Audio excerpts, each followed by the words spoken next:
Hi வணக்கம், welcome to நம்ம வீட்டு சமையல். நீங்கள் புதுவிதமான உணவுகளை தெரிஞ்சுக்கணும்னா இந்த சேனலை சப்ஸ்கிரைப் பண்ணுங்கள். கூடவே பக்கத்தில் இருக்கும் பெல் ஐக்கானை கிளிக் பண்ணிங்கன்னா அடிக்கடி வரும் இந்த சேனலோட அப்டேட்களை நீங்கள் தெரிஞ்சுக்கலாம். இன்றைக்கி நம்ம பார்க்க போகிற டிஷ் என்ன அப்படின்னா, நம்ம லாஸ்ட் வீடியோவில் தாமரை விதைங்களோட பயன்கள் பற்றி அதை நம்ம பார்த்துருக்கோம். அதில் அந்த இதை எப்படி நம்ம சாப்பிட்லாம், அதாவது காய வச்சிருந்த தாமரை விதைகள் சூப்பர் மார்க்கெட்லலாம் கிடைக்குது அப்படின்னு சொல்லியிருந்தோம். சரி, அதை எந்த மாதிரிலாம் செஞ்சு நம்ம சாப்பிட்லாம் அப்படிங்கிற மாதிரி தான் நெக்ஸ்ட் வீடியோவில் பார்க்கலான்னு சொல்லியிருந்தேன். ஸோ அதுதான் இப்போ நம்ம பார்க்க போகிறோம். இதுதான் தாமரை விதை, அதாவது மக்கானா அப்படின்னு சொல்லுவாங்க. இது அதாவது சூப்பர் மார்க்கெட்ஸ்லலாம் எல்லா சூப்பர் மார்க்கெட்ஸுமே இப்போல்லாம் கிடைக்குது. இது வாங்கிக்கோங்க. இப்போ இதை தான் வச்சு நம்ம எந்த மாதிரியெல்லாம் நம்ம சாப்பிட்லாம் அப்படின்னு தான் நம்ம பார்க்க போகிறோம். வாங்க பார்க்கலாம். ஸ்டவ் ஆன் பண்ணி பேன் வச்சுட்டு அதில் நம்ம பட்டர் ஆட் பண்ணிக்கலாம். பட்டர் மெல்ட் ஆனதும் 1 கப் அளவுக்கு மக்கானா, அதாவது தாமரை விதை எடுத்து வச்சுருக்கிறேன், அதை ஆட் பண்ணிக்கலாம். நல்லா ஃப்ரை பண்ணிக்கலாம். அதை ஃபஸ்ட்டு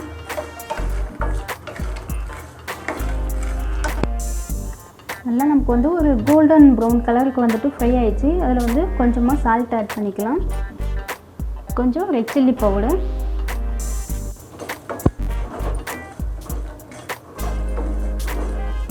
நல்லா மிக்ஸ் பண்ணிக்கலாம்.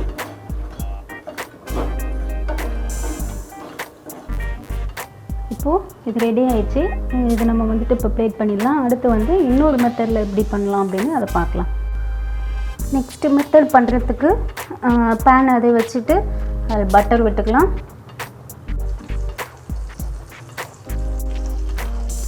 பட்டர் மெல்ட் ஆனதும் 1 கப் அளவுக்கு மக்கானா ஆட் பண்ணிக்கலாம். நல்லா ஃப்ரை பண்ணிக்கலாம். அதையும் நீங்கள் ஆயில் கூட ஆட் பண்ணிக்கலாம். பட்டர் இல்லை அப்படின்னாக்கா ஆயில் கூட ஆட் பண்ணிக்கலாம், இல்லை நெய் ஆட் பண்ணிக்கலாம். பட்டர் எதுக்காக ஆட் பண்ணுறோன்னா அந்த ஃப்ளேவர் நமக்கு கொஞ்சம் நல்லாயிருக்கும் டேஸ்ட்டுக்கு, அதுக்காகன்ட்டு தான் பட்டர் ஆட் பண்ணுறோம். அடுத்து குழந்தைங்களுக்குலாம் காரம் தேவையில்லை அப்படின்னா வெறும் சால்ட்டு மட்டுமே போட்டு குழந்தைங்களுக்கு கொடுக்கலாம். ரொம்பவே நல்லாயிருக்கும், பாப்கார்ன் மாதிரியே இருக்கும் சாப்பிட்றதுக்கு. கோல்டன் ப்ரௌன் கலருக்கு கொஞ்சம் ஃப்ரை ஆகிடுச்சு. இப்போ நம்ம சால்ட்டு கொஞ்சம் ஆட் பண்ணிக்கலாம். அடுத்து கரம் மசாலா கொஞ்சம் ஆட் பண்ணிக்கலாம். ஸ்டவ் ஆஃப் பண்ணிடலாம். இப்போ நல்லா மசாலா நல்லா மிக்ஸ் ஆகிடுச்சு. அதாவது நீங்கள் எவ்வளோ எடுத்துக்கிறீங்களோ அதுக்கேற்ற அளவுக்கு காரம் உங்களுக்கு எவ்வளோ தேவையோ அதுக்கேற்ற மாதிரி நீங்கள் ஆட் பண்ணிக்கலாம். இப்போது இதுவும் ரெடி ஆகிடுச்சு. இது நம்ம பேக் பண்ணிடலாம். இப்போது நமக்கு மசாலா மக்கானா ரெடி ஆயிடுச்சு. இந்த வீடியோ உங்களுக்கு பிடிச்சிருந்தது அப்படின்னாக்கா லைக் பண்ணுங்கள், ஷேர் பண்ணுங்கள், சப்ஸ்கிரைப் பண்ணுங்கள், உங்களுடைய கமெண்ட்ஸ் லீவ் பண்ணுங்கள். தேங்க்யூ.